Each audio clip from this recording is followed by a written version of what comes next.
Welcome back to the channel. Today's courtroom drama is one for the books. We've got judge versus defendant, but this isn't your typical legal showdown. The defendant, claiming trademarks on his own name, invoking exclusive equity, and challenging the court's authority at every turn. Meanwhile, the judge is trying to keep order while juggling multiple DUI and felony charges against him. Buckle up, because what starts as a routine arraignment quickly spirals into a legal circus full of contradictions, legal jargon gymnastics, and high-stakes rulings. Watch closely, because the tension only gets thicker from here. I'm not going to sit here listening to frivolous motions. Okay. I'm just not going to do it. You know something, sir? Just because you use what seem to be legal words and try to place them into a sentence doesn't mean that it makes sense. I understand that, Your Honor. No, I don't think you do. And if you do try to enter in a plea of competency, or I don't know what is that? What you're gonna hold me here hostage until what? A body of a crime happens? When is the crime gonna happen? Here we go. Court does call the case of the People versus Daniel Magoo. Good morning, Your Honor. Ashley Lottie for the People. Sir, state your name. I'm here on a special appearance, Your Honor. Magoo is Easy Elastical Trust, registered in Jackson County, on case number 2522246. Okay, is your name Daniel Magoo? Your Honor, that is the name you seek, and it is copyrighted and trademarked. Okay, very well. Ms. Magoo, are you represented by an attorney, or do you wish to be represented by an attorney on these matters? I am not. Do you wish to be? No, not at this time. Let me then do this. You have two cases before this court, one being the case ending, well, let me get the full case number 25F40523.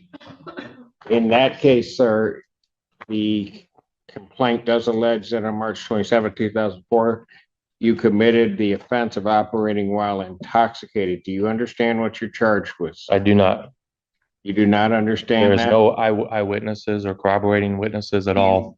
I'm not asking whether or not the proofs are there. Do you understand what you are charged with? I do not. Do you understand the notion of drunk driving? I do not understand how I could be We've been charged with through this something without a before on witness. your other cases when you represent yourself, so we'll just do it. You're talking about the case that's in federal court right now, You Your are Honor? before a complaint in that case for a charge of operating while intoxicated, third offense. Because it's a third offense, that is a felony. It is punishable by up to $500 to $5,000, up 1 to 5 years incarceration. The court can order probation, 30 days to 1 year in jail, or at least 48 hours must be conserved consecutively. The court can also order community service, rehabilitative programs.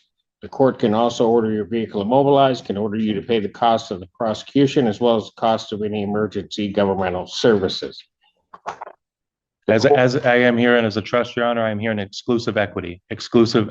You count 2 on that complaint is the charge of operating while license suspended, denied, and or revoked. That is a misdemeanor punishable by up to 93 days in jail, $500 fine plus court costs, and your vehicle could be subject to immobilization. My license is Count canceled, 3. not suspended or revoked. It is Count 3 canceled through the state on of that Michigan. complaint Canceled. is the charge of escape from lawful custody. That is a misdemeanor punishable by up to 1 year, a $1,000 fine. I was never arrested or read any Miranda rights accordingly. Given that the defendant is talking in English, that he understands English, understands the nature of those charges and what he's charged against. So malicious prosecution by wishes Washington to County represent prosecutor as himself. usual. Sir, there is great peril in representing yourself. You will be held to the same standards as anybody apply or for. This is a matter under the Not Eastern District of assist Michigan you in Federal any way, Court. or Case show number you any 2511226. favoritism because you were not represented by counsel. I would further indicate, sir, that at any point during these proceedings, if you wish to be represented by counsel, you can make that request to the court and counsel will be appointed to represent you. Because of the defendant's conduct in the past in not acknowledging the court and what the court is saying, the court does make the presumption that he does speak English. He understands that.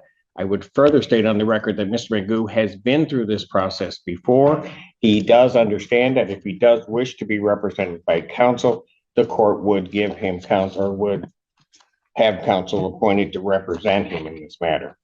In the case 25F309 or 0979, in that case, sir, you are before a complaint that alleges that on or about July 3rd of 2025, count 1 is fleeing and eluding fourth degree. Added on by the Police prosecutor's officer. office after the Sir, fact. that is a felony, punishable by up Malicious to 2 years prosecution. incarceration and a $2,000 fine plus court costs, mandatory suspension by the Secretary of State. My Secretary of 2 State, anything is is canceled. I have no contracts with the state of Vehicle, Michigan. that is a misdemeanor This charge. is a matter of trust, Your Honor. This is a matter of trust. I am protected under a 90 trust. days in jail, a $100 fine plus court cost. Count 3 on that complaint alleges operating a motor vehicle without security. That is a misdemeanor, not punishable by not more than 1 year incarceration and not less than $200 nor $500 fine plus court cost. Count 4 is operating while license suspended, denied, and or revoked. That is a misdemeanor. All of my registrations are through the federal government. I have federal government registration. I do not have contracts with the Vehicle could state. be subject to mobilization. Count 5 on that complaint alleges refusal to obey refusal to. I have an international driver's Police permit. officer. That is a misdemeanor punishable by up to 90 days, $100 fine plus court cost. I would indicate to the defendant the same admonishments regarding the perils in representing oneself that I stated in the other case also apply to this case. Were you served your And that notice if and the summons yet, Your Honor? wishes to have counsel appointed, the court would consider or would appoint counsel to represent him in this matter, and he apparently wishes to proceed. Were you served your notice Having and summons notice for federal of court? the charges, sir, do you wish to still? And here's where the case takes a wild twist. Instead of addressing the actual charges, DUI, fleeing police, and multiple license violations, the defendant goes full conspiracy mode, questioning whether the judge even has the power to preside. Article 3, Article 6, federal versus state jurisdiction? To the average viewer, it sounds like legal mumbo-jumbo, but the reality is this. Judges don't need to debate their own authority in court. It's already established by law. So here's a question for you. Do you think this strategy is clever self-defense or a desperate attempt to derail the process? Drop your thoughts in the comments below, because this is where courtroom patience meets theatrical performance. Proceed without an attorney? I just want to know, where do you get Do your you powers? wish Are to you an Article proceed? 3 judge or an Article 6 judge? Where Do are your you vested wish to powers? Can you proceed answer without that? an attorney? You can't even answer look me it what your up. powers are. You can look it up. No, you guys disconnected my access to any kind of law library or anything. You are an Article 6 judge under the Michigan Constitution. You have no authority to deprive me of my You'll rights. see how much authority I have. I will assume that you wish This is to a matter proceed of without trust. counsel. I will assume you wish to proceed without counsel and that you will wish to continue to proceed. Practicing law from the until you bench. inform the court otherwise. Ms. Lonnie. Thank you, Your Honor. Is the court completed the arraignment for the record at this time? on both Well, cases? he had been arraigned. I was just admonishing him of the perils of representing himself and that it requires in part that I let him know what he is charged with. And I've read them kind of in fully, more so than I would have because he refuses to acknowledge those. So I am satisfied that he now knows all of the charges that are against him. Thank you, Your Honor. The people would like to be heard on bond when appropriate. All right. What do we want to set this for? Do you wish to have a preliminary examination, sir? This is a matter of a federal matter now, Your Honor, under case number 2511226, under the Eastern District of Michigan, under the Honorable Mark A. Goldsmith and Magistrate Judge David R. Grand. There is no proceeding here, Your Honor. There is no proceeding. Oh, there's a proceeding. Well, malicious prosecution is what the proceeding is. Okay, very good. Do you wish to have a preliminary examination? There's no proceeding, Your Honor. This is a matter that should be stayed and What is dismissed. people's position on whether or not we should set this for a preliminary examination or adjourn the probable cause? Your Honor, I don't know if the defendant has received all discovery in this matter as he is representing himself, so I would request a probable cause date, potentially. Because you've got to send it. Yeah, and who restricted my phone Probable calls? cause conference. You know what? You're gonna have to stop interrupting. I will give you an opportunity. You've been before me before. I will give you an opportunity to say whatever you want to say, but I'm not gonna have you interrupt me, and I'm not gonna have you interrupt the people when they're talking. As long as you were saying. Thank you, Your Honor. There's video evidence in addition to the paper discovery. I've got to make arrangements with Lieutenant Arnett to work on that. So it may take just a bit longer. I would potentially look at the 7th, maybe, if the court would have entertained that. And then I will wait to be heard on bond when the time is appropriate. I will adjourn the probable cause August 7th, 2025, 9 a.m. As to bond. Your Honor, I've been reviewing ex-jail and I wanted to double check if the defendant had been arraigned. It's not clear to me from a couple of different things, but it does appear that he has been set with a $10,000 bond in 25F30979, as well as 25F40523, each $10,000. Yes. Your Honor, I do think it's important that the court have some additional information, and I would have to ask the court to revisit the issue of bond. First and foremost, I think it's important the court know that the facts alleged in the newest case, the 25F30979, it does include the fact that the Michigan State trooper who pulled the defendant over noted in his police report that the defendant had a license on his vehicle that indicated he was a diplomat and that he refused to identify himself. He refused for quite a bit of time. Additional units had to be brought to the scene from the sheriff's department in order to, for lack of a better term, deal with the situation. And ultimately, they were able to identify him as the defendant, Daniel Magoo. The concern with that goes along with the other case, which is an OWI. It is charged as a third. I will note that it is a true fourth, to the best of my understanding. So there does appear to be an alcohol problem going on. And I also think it's important for this court to know, because I don't know that the court knows, the defendant has a third new case, telecommunications malicious use with a domestic relationship, that is currently pending as well. He's also been set $10,000, 10% in that matter. But I think— Where is that case out of? That case is out of 14B, Your Honor, before Judge Washington. A co-defendants with the federal case that you guys are both in, and this is a conflict of interest as both of you guys are defendants in my federal case.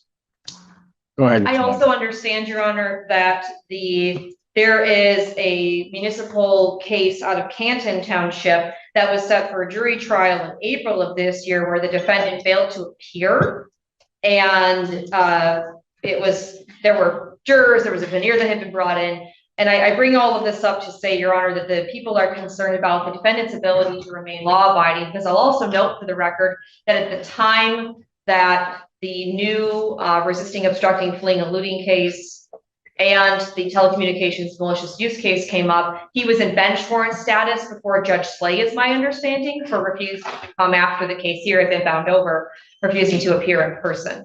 I say all of that to say this: I do think that $10,000 is too low. And I also am going to request a scram tether, because this is an OWI fourth alleged, as well as a GPS tether, given his history of failure to appear and failure to comply with court regulations. Thank you, Your Honor. Is the bench warrant before Judge Slay still out? She has bond denied in her case now. His bond's been denied in that? Yes, that's correct, Your Honor. Got it. Anything you'd like to say? Anything to do with any contracts with the state of Michigan are void ab initio for a matter of law, as I have an canceled driver's license and I have an international driver's permit. And that also relates to the Canton case that they're trying to stick me for a driving unlicensed suspended citation, in which that I have an international driver's permit, making it also void. All of my matters, including the vehicle that I'm registered under, are registered to the federal government, not the state, under the Federal Motor Carrier Safety Administration. All of these charges are frivolous and a part of a long pattern of malicious prosecution by Ms. Londy, the Washtenaw County Prosecutor's Office, and quite frankly, you, Your Honor. Hearing argument regarding bond, the court does believe that it was an abuse of discretion, given the circumstances of this defendant, to set his bond at the $10,000 figure. after hearing argument, viewing the file, the court does believe that not only does the defendant pose a risk to the public, No I victims. do believe that the defendant is a risk of flight given those circumstances and has indeed, or at least is charged in this case, refused to obey or fled and eluded it. That was added on afterwards. The officer. police officer did not report that No at all. reasons the court, given those circumstances, would in each case raise the defendant's bond, grant the people's motion. Defendant's bond in each matter is set in the amount of $50,000. And there it is. The hammer comes down. After hearing about multiple DUIs, failed court appearances, and even claims of diplomatic immunity, the judge isn't buying it. Bond skyrockets from $10,000 to $50,000, plus electronic monitoring, making it crystal clear. This defendant is now considered both a danger to the public and a flight risk. What's the takeaway? In court, creative arguments can only go so far before hard evidence and criminal history catch up with you. If you found this case as shocking as we did, make sure to hit that like button, share your thoughts in the comments, and don't forget to subscribe for more jaw-dropping courtroom breakdowns.